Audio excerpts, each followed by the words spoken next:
குருமுகமனதீத்ய பிராகவேதான் அசேஷான் நரபதி பரிக்ளிப்தம் சுல்கமாதாது காமஹ ஸ்வசுரம் அமரவந்தியம் ரங்கநாதஸ்ய சாக்ஷான் த்விஜகுல திலகந்தம் விஷ்ணு சித்தம் நமாமி.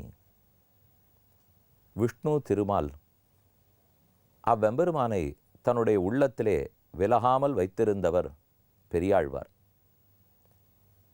ஆழ்வார்களிலே பெரியவர், பெரிய ஆழ்வார் என்று பெயர் பெற்றவர். இவர் பாடிய திருப்பல்லாண்டு 12 பாடல்களை நாம் பொருளோடு பார்த்து வருகிறோம். பாடல் உங்களுக்கு மனப்பாடமாய் அத்துப்படியாக இருக்கலாம். ஆனால் தெரிந்த பாடலை பொருளறிந்து சொல்லும்போது நம் மனதில் ஏற்படும் மகிழ்ச்சிக்கு எல்லை இருக்காது. சில ஸ்லோகங்கள் நமக்கு புரியும்.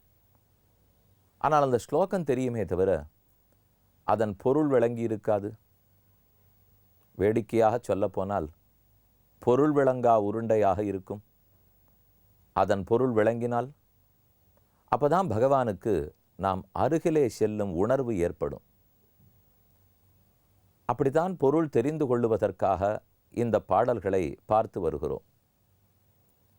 கடந்த நாள் சந்தித்த போது 10வது பாசுரத்தின் பொருள் கூறினேன். இப்போது நாம் பார்க்க போவது 11வது பாடல். இதற்குள் உங்களுக்கு கணக்கு புரிந்திருக்குமே. 3 பாடல்களாலே மூவரை அழைத்தார். அடுத்த 3 பாடல்கள் மூவரும் வந்தனர் என்று கூறினார். கடைசி 3 பாடல்களாலே அந்த மூவரோடும் சேர்ந்து பெருமானுக்கு பல்லாண்டு பாடுகிறார். 3, 4, 5 முதல் 3 பாடல்கள், 6, 7, 8 இரண்டாவது 3 பாடல்கள், 9, 10, 11 மூன்றாவது 3 பாடல்கள். கடைசி பாடல் 12வது. அது பலம் சொல்லுகிறது. இந்த பிரபந்தத்தை சொன்னால் அவர்களுக்கு என்ன பலம் கிட்டும் என்று கடைசி பாடலில் கூறுகிறார். இந்த வரிசையில் 11வது பாசுரத்தின் பொருளை நாம் தற்போது பார்க்க போகிறோம். இந்த பாடலை நீங்கள் ரொம்ப நிமிர்ந்து உட்கார்ந்து கொண்டு நிதானத்தோடு கேட்க வேண்டும். பொருள் செறிந்திருக்கிற பாடல். இதுகாரும் என்ன சொல்லி கொண்டு வந்தாரோ அதை அனைத்தையும் ஒரு சேர பிடித்து பொருள் கூற போருகிறார். 11வது பாசுரம்.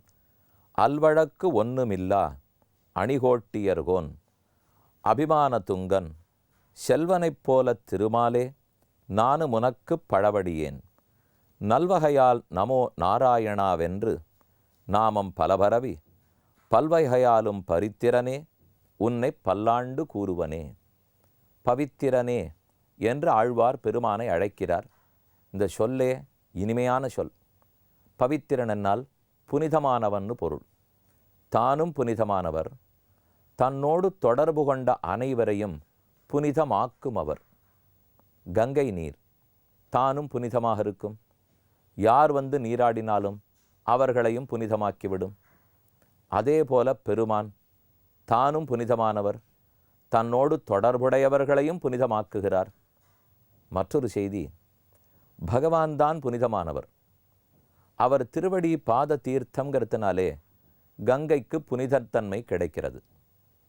பகவான் புனிதமானவர். அவர் எழுந்துருளி தவம் புரிந்தார்ங்கிறதுனாலே பதரிகாசிரமம் புனிதத்தன்மை பெறுகிறது. இப்படி ஒவ்வொன்றும் அவர் சம்பந்தத்தால் தான் புனிதத்தன்மை அடையும்.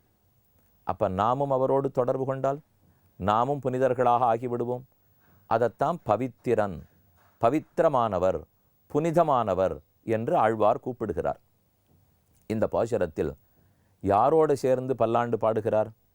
இதுவரை தெரிந்திருக்கும் ஐஸ்வர்யார்த்திகளோடு சேர்ந்து பல்லாண்டு பாடுகிறார். பகவானையே வேணும்னு ஆசைப்படுபவர்களை அழைத்தார். அவர்கள் வந்தனர். அவர்களோடு சேர்ந்து பாடினார். ஆத்மா தன்னைத்தானே அனுபவித்து கொள்ள வேண்டும் என்று ஆசைப்படுபவம் கைவல்யார்த்திகள். அவர்களை அழைத்தார். அவர்களும் வந்தனர். அவர்களோடு சேர்ந்து பாடினார். இப்போ நாம் 3வது வகையில் இருக்கும். பொருள் வேணும், பணக்காரனாக வாழ வேண்டும், ஐஸ்வர்யம் வேணும், கண்ணு நன்னா பார்க்கணும், காது நன்னா கேட்கணும், நன்னா சாப்பிடணும், நன்னா தூங்கணும், நன்னா அனுபவிக்கணும், எல்லாம் உலக இன்பத்துக்கு விருப்பப்படுகிறோமே ஐஸ்வர்யார்த்தி. அவர்களை வாவென்னு அழைத்தார். அவர்கள் வந்தனர்னு கூறினார். அவர்களோடு சேர்ந்து பல்லாண்டு பாடுகிறார். அப்போ இந்த பாசுரம் ஐஸ்வர்யார்த்திகள் திருந்தி இனிமேல் நமக்கு செல்வம் உலக இன்பம் அல்ல, நமக்கு செல்வம் பெருமான், நமக்கு செல்வம் பகவானுடைய அடியார்கள், நமக்கு செல்வம் தொண்டு புரிதல், இந்த உண்மையை தெரிந்து கொண்டு விட்டனர். பணத்தை செல்வம்னு கொண்டால் இருக்கும், உருண்டோடி போகும், பல சமயம் அதனாலேயே நமக்கு ஆபத்து வந்து சேரும். பணத்தை பல பேரிடத்திலிருந்து பாதுகாப்பதே ஒரு ஆபத்தான செயல். இருப்பவனை சுற்றி சுற்றி பலரும் வரலாம். அந்த பலருக்குள்ளே சிலர் நல்லவர்களாகவும் இருக்கலாம், பலர் தீயவர்களாகவும் இருக்கலாம். ஆனால் அறிவிருந்தால், பக்தி இருந்தால் அவனை சுற்றி பலரும் வருவர். ஆனால் நல்லவர் தீயவர் கவலைப்பட வேண்டிய தேவையில்லையே. ஏன்னா பக்தி என திருடி கொண்டா போக முடியும், ஞானத்தை திருடியா போக வேண்டும். நமக்கு இருக்கிறது தொண்டு புரியும் செல்வம். அந்த செல்வத்தை யாரும் திருடிண்டு போய்றதுக்கு முடியாது. அதனால தான் அந்த செல்வத்தை எதிர்பாருங்கோள், நீங்கள் நினைப்பது நிலையான செல்வம் அல்ல என்று ஆழ்வார் உபதேசித்தார். அதை கேட்டு திருந்தி விட்டனர். திருந்தியவர்கள் இப்போ ஆழ்வாரோடு சேருகின்றனர். அவர்களும் பல்லாண்டு பாடுகிறார்கள். இதிலேருந்து கீழே சொன்னேனே, நாமும் திருந்தலாம். இப்படித்தான் வாழ்க்கையை தேர்ந்தெடுத்து கொண்டால் அப்படித்தான் முடிக்க வேண்டுங்கிற தேவையில்லை. நேற்று வரை நாம் எப்படி வேணுமானாலும் இருந்திருக்கலாம்.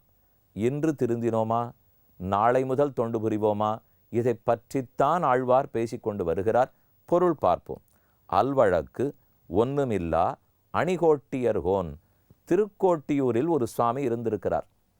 இந்த ஊர் உங்களுக்கெல்லாம் தெரிஞ்ச ஊர் தானே. திருக்கோட்டியூர் கோஷ்டிபுரத்தில் பெருமாள் சயன திருக்கோலத்தில் உள்ளார். ராமானுஜர் இந்த திவ்ய க்ஷேத்திரத்தில் வந்துதான் திருமந்திர உபதேசம், சரமஸ்லோக உபதேசம் ஆகியவற்றை திருக்கோட்டியூர் நம்பிகளிடத்தே பெற்றார். விமானத்தில் ஏறி ஆசையுடையவர்களுக்கெல்லாம் சரமஸ்லோகத்தை உபதேசித்தார் என்றெல்லாம் நாம் பார்த்துருக்கோம். அங்கு தான் எம்பெருமானார்ங்கிற பட்டமே பகவத் ராமானுஜருக்கு கிடைத்தது. அந்த ஊரில் செல்வநம்பி என்ன ஒரு பெரியவர். அவர் தான் அபிமானத்துங்கன் செல்வன். அபிமானத்தால் வளர்ந்திருக்கிறவர், ஆணவம் மிக்கவர். அவரை போல்னு ஆழ்வார் இப்போ சொல்ல வருகிறார். ரொம்ப நல்லவர் அவர், பரமபக்தர். ஆனால் அவர் எப்படி பக்தர்னு ஆழ்வார் சொல்கிறார் தெரியுமா? பெருமானே, அடியேனும் உனக்கு தொண்டன். எப்படி போலே? யாரை போலே? திருக்கோட்டியூரில் இருக்கிற செல்வ நம்பியை போல். அவர் எவ்வளவு சிறந்த தொண்டரோ அதை போல் அடியேனும் உடனுக்கு தொண்டன். அப்போ அவரை ஒரு உதாரணமான எடுக்கிறார். இவர் போல செல்வ நம்பியை போல நானும் உனக்கு பழவடியேன். அதுதான் பாட்டின் அர்த்தம். அல்வழக்கு ஒன்றுமில்லா வழக்கு அல்வழக்கு. வழக்கு என்பது நியாயம், அல்வழக்கு அந்நியாயம்னு வச்சுங்களேன். அல்வழக்குன்னா நியாயமில்லாதது, அது ஏற்புடையதல்ல, அதர்மம்னு வச்சுங்க. அல்வழக்கு ஒன்றுமில்லா, அதர்மத்தின் தொடர்பே இல்லாதவராம் செல்வநம்பி. அணிகோட்டியர்கோன். திருக்கோட்டியூருங்கிறது ஊருக்கே அணியை போன்றது, ஆபரணத்தை போன்றது. அணிகோட்டியர்கோன் அபிமானத்துங்கன் செல்வனை போல. அபிமானத்தால் பெருத்திருக்கிறார். கூடுமா? அகங்காரமே கூடாது, நான் என்கிற ஆணவம் கூடாது, அபிமானம் கூடவே கூடாது. இப்படி தான் நம்ம சொல்லுவோம். ஆனால் இந்த இடத்துல பார்த்தா அபிமானத்தால் உயர்ந்தவர். துங்கன்னா உயர்ந்திருக்கிறவர், அதிகமாக இருக்கிறவர், நிரம்ப இருக்கிறவர்னு அர்த்தம். அபிமானத்தாலே நிரம்பியவர், நம்முடையது நாம் அப்படிங்கிற அபிமானத்தாலே நிரம்பியவர். அது தப்பு இல்லை, அது எப்படி நியாயமானதுன்னு மேலே சொல்ல போகிறார். அபிமான துங்கன் செல்வனைப் போல திருமாலே. அந்த செல்வ நம்பியைப் போலே திருமாலே பகவானே நானும் உனக்கு படவடியேன். அவர் எப்படி உமக்கு பழமையான தொண்டரோ அதை போல் அடியேனும் தேவரீருக்கு பழமையான தொண்டன். நானும் இத்தனை நாளும் எப்படியோ தெரிஞ்சுட்டு இருந்தேன், இப்போ தான் திருந்தி வந்திருக்கேன். நானும் உனக்கு பழவடியேன், உனக்கு பழவடியேன் நல்வகையால். எதேதோ வழியை தேடிக்கொண்டு போகாமல் நல்ல வகையாலே. பொருளே தெரியாமல் ஜபம் பண்ணே, பொருள் தெரியாமல் ஹோமம் பண்ணே, ஏனோ வரிசையாக பிரதட்சிணம் பண்ணிட்டே இருந்தேன். இதெல்லாம் தீய வகை. நல்வகையினால் பெரிந்து அறிந்து புரிந்து செய்வது. நல்வகையால் நமோ நாராயணாவென்னு எதோ வழிகளை தேடி அலைய வேண்டாம். நமோ நாராயணான்னு சொன்னால் அனைத்து பலத்தையும் கொடுக்கும்.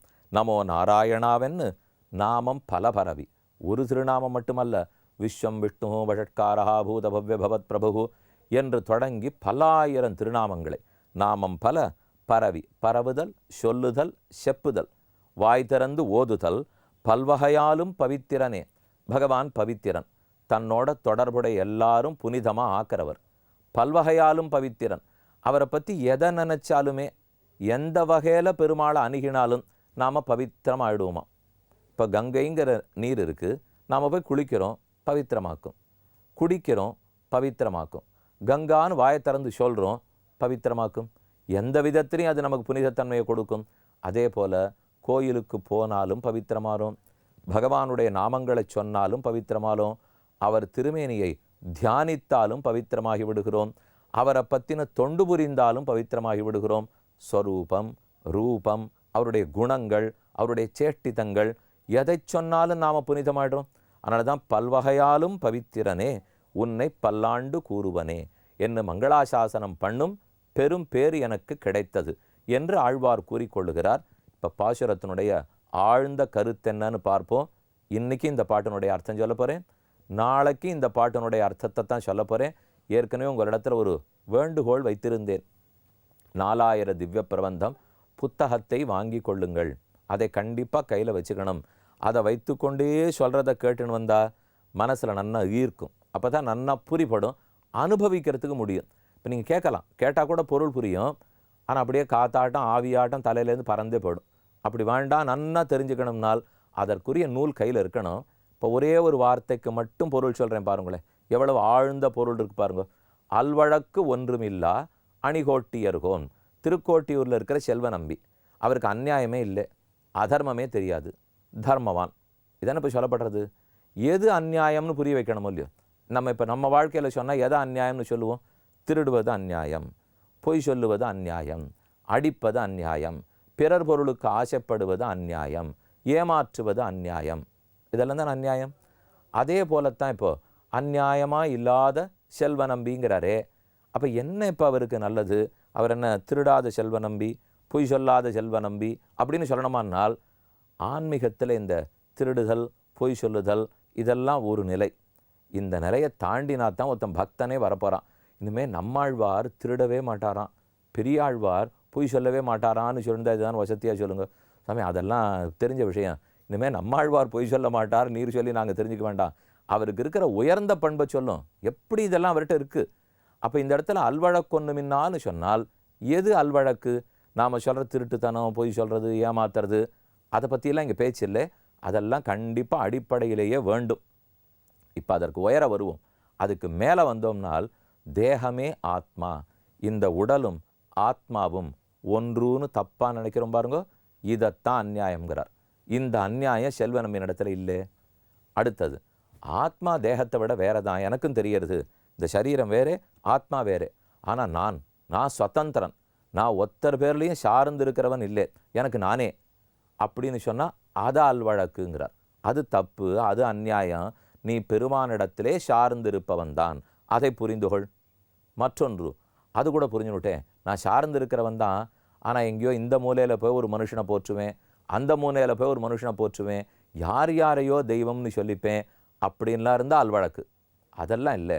பகவான் ஒத்தருக்குத்தான் தலை வணங்குவேன், அவன் அடியார்களுக்கு தலை வணங்குவேன், பக்தர்களுக்கு தலை வணங்குவேன்.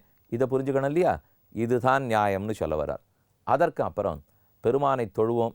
எதோ நமக்கு என்னென்ன வேணுமோ, சொக்கா வேணுங்கிறதுலேருந்து பலபகுச்சி வேணுங்கிறதுலேருந்து, என் பிள்ளைக்கு இடம் கிடைக்கணுங்கிறதுலேருந்து, பொண்ணு கல்யாணம் ஆகணுங்கிறதுலேருந்து, எதோ வேணும்னு மட்டுமே கேட்டுட்டு பக்தியே கேட்காமல் முக்தியை பற்றியே கவலைப்படாமல் இருக்குமே, இது அநியாயம்ங்கிறார். அந்த அநியாயமும் செல்வ நம்பியின் இடத்துல கிடையாது. இன்னொன்று, பெருமான் அடையணும், என்னான்னு தப்பான வழியில் போனாலும் அடையலாம், யாரை வேணா பிடிச்சின்னு அடையலாம், எப்படி வேணா பக்தி பண்ணலாம், அதுவும் அல்வழக்குங்கிறார். அத்தையும் பண்ணுறது கூடாது. இன்னொன்று, எல்லாம் பக்தியெல்லாம் பண்ணிவிட்டு என் திருப்திக்கு, என் ஆனந்தத்துக்குன்னு சொல்கிறோமே, பெரிய உபயக்காரர், நன்னா பணம் செலவழித்து எல்லாம் தான் பண்ணார், ஆனால் தனக்காகன்னு பண்ணிவிட்டா அது அல்வழக்கு. அப்படி இல்லாமல் அவனுக்காகன்னு பண்ண வேண்டும் இல்லையோ? இந்த எல்லா நன்மைகளும் செல்வ நம்பியனிடத்தில் இருக்கான். அதனால தான் அல்வழக்கு ஒன்றுமில்லா அணிகோட்டியர்கோன். இப்போ இன்னைக்கு முழுக்க நமக்கு வீட்டுப்பாடம் என்ன தெரியுமோ? அடுத்த நாள் நாம் சந்திக்கிற வரை இப்போ சொன்ன அநியாயங்கள்லாம் நம்மக்கிட்ட ஒன்றும் இல்லையா? அப்படி நன்னா பரீட்சை பண்ணிகிட்டே இருப்போம். மேலே பாட்டை பார்ப்போம்.